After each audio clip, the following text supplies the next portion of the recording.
지난 2020년 총선 직전 당시 미래통합당 김웅 후보가 손준성 보냄 표시가 붙은 고발장들을 텔레그램으로 당 캠프 관계자에게 전송했습니다.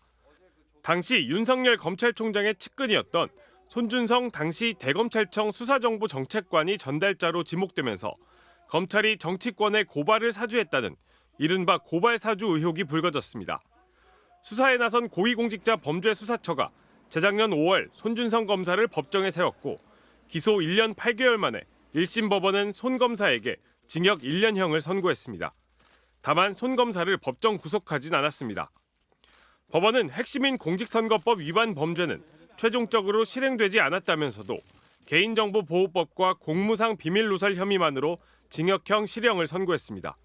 재판부는 검사는 수사권과 공소제기권 등 막강한 권한을 가지고 있다며 이 시대 국민들의 요청 중 가장 중요한 것이 검사의 정치적 중립인데 이 핵심 가치를 정면으로 어겼다고 지적했습니다. 재판부는 손 검사가 고발장을 직접 작성하거나 검토해 텔레그램으로 전달한 사실은 충분히 인정된다고 판단했습니다. 김웅 의원이 범행을 공모한 점까지 인정했지만 고발장이 수사기관에 제출되지 않아 선거에 영향을 미치는 범행이 최종 실행되진 않았다고 판단했습니다.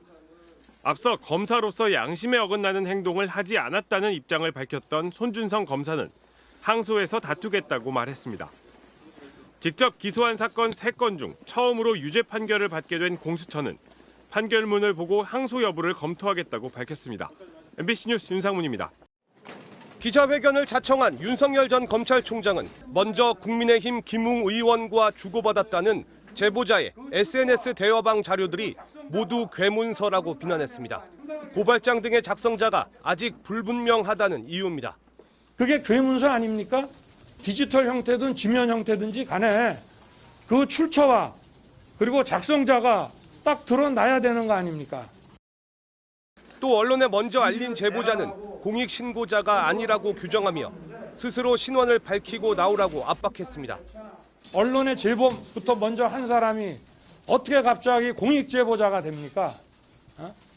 그렇게 폭탄을 던져놓고 숨지 말고 당당하게 나와서 작성자에 대해서 정확히 대라 이 말입니다. 떳떳하다면 인터넷 매체에 제보할 게 아니라 처음부터 대형 언론에 제보했어야 한다고 말해 기자들의 반발을 사기도 했습니다. 뉴스타파나 뉴스포스가 하고 그리고 나서 막 달라붙을 것이 아니라 있으면 차라리 그런 데 줘가지고. 김웅 의원에게 고발장을 건넨 의혹을 받는 손준성 당시 수사정보정책관이 검찰총장의 지시 없이 움직일 수 있겠냐는 질문엔 누구하고 문건을 주고받았다고 한들 그런 걸 총장한테 결제받고 보고하고 하겠냐며 자신을 향한 의혹에 선을 그었습니다. 윤 전 총장은 거듭 정치공작이라고 주장하며 국회 차원의 진상조사가 이뤄진다면 응하겠다고 밝혔습니다. MBC 뉴스 김재경입니다. 지난해 4월 3일 오전 김웅 국민의힘 의원은 같은 당 소속인 고발사주 의혹 제보자 조서은 씨에게 전화를 걸었습니다. 4일 전 MBC가 보도한 채널A 기자의 협박성 취재 의혹은 공작이라며 MBC 기자 등에 대한 고발 계획을 설명합니다. 그렇죠. 그렇게 해서 그걸 아마 오늘 밝힐 것 같고, 그래서 아마 고발장 초안을 아마 저희가 만들어서 일단 보내드릴게요. 고발장을 어디에 접수해야 할지 구체적으로 찍어줍니다. 그러면서 자신도 누군가의 지시나 조언을 받아 움직이는 것처럼 말합니다. 자료들이랑 이런 것들 좀 모아서 일단 드릴 테니까 그거 하고 고발장을 남부지검에 내랍니다. 남부 아니면 조금 위험하대요. 조 씨에게 건너간 자료는 당시 대검 수사정보정책관 손준성 검사로부터 전달된 고발장과 실명 판결문 등을 뜻하는 걸로 보입니다. 이른바 손준성 보냄이 표기된 파일들입니다. 자료를 모두 보낸 뒤 오후에 다시 전화를 건 김 의원은 남부지검이 아닌 대검에 고발장을 내라고 말을 바꾸기도 합니다.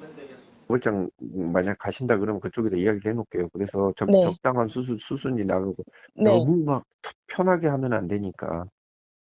MBC PD수첩이 입수한 2차례 통화 파일에서 김 의원은 줄곧 차분한 목소리로 고발 취지와 방법을 전달하고 있습니다. 특히 채널A 사건 연루 의혹을 받는 한동훈 검사장의 목소리는 대역이라 사실이 아니며 채널A 기자의 양심 선언이 있을 거란 말을 하기도 했습니다. 미래통합당 총선 후보였던 김웅 의원이 당시는 알려지지 않았던 채널A 내부의 대응 전략을 어떻게 손바닥 들여다보듯 했는지도 여전히 의문입니다. MBC 뉴스 윤수환입니다.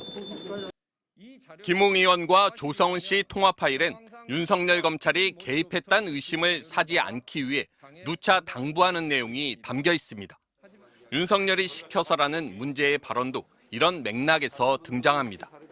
자신이 고발장을 직접 제출하면 윤 전 총장이 시켜서 했다는 말이 나올 수 있다는 겁니다. 찾아가야 되는데 제가 가면 윤석열이 시켜서 고발한 것이다가 나오게 되는 거예요. 그렇게 되는 것이고 통화 말미에도 다시 한번 자신은 빠져야 한다고 강조합니다. 요 고발장 요건 관련해 가지고 저는 쏙 빠져야 돼요. 같은 맥락에서 고발장을 제출하는 사람이 검찰색을 띄어서는 안 된다고 했습니다. 그거하고 전혀 다른 이미지를 가야죠. 뭐 언론 장악의 피해자라고 할 수 있는 그런 사람들을 동원해서 가는 게 더 낫겠죠. 검찰색을 안 띄고. 고발장에 윤 총장과 김건희 씨, 한동훈 검사장이 피해자로 등장하는 만큼 검찰 출신이 고발하면 윤 총장이 배우로 의심받을 수 있다는 점을 고려한 것으로 보입니다. 지난 6일 MBC가 김 의원과 조성은 씨의 통화 내용을 단독 보도했을 때도 윤석열 후보 측은 윤석열이 시켜서 고발하게 된다는 김웅 의원 발언에 대해 극도로 민감한 반응을 보였습니다.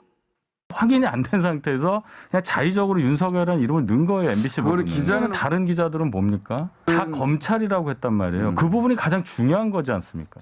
국민의힘 역시 사실 여부도 확인하지 않고 MBC 보도를 조작이라 몰아붙이며 검찰에 고발까지 했습니다.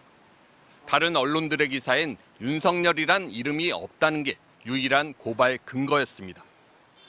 하지만 김웅 의원의 육성이 공개되면서 발언의 진실은 분명하게 드러났고 검찰의 개입 의혹은 더 짙어졌습니다.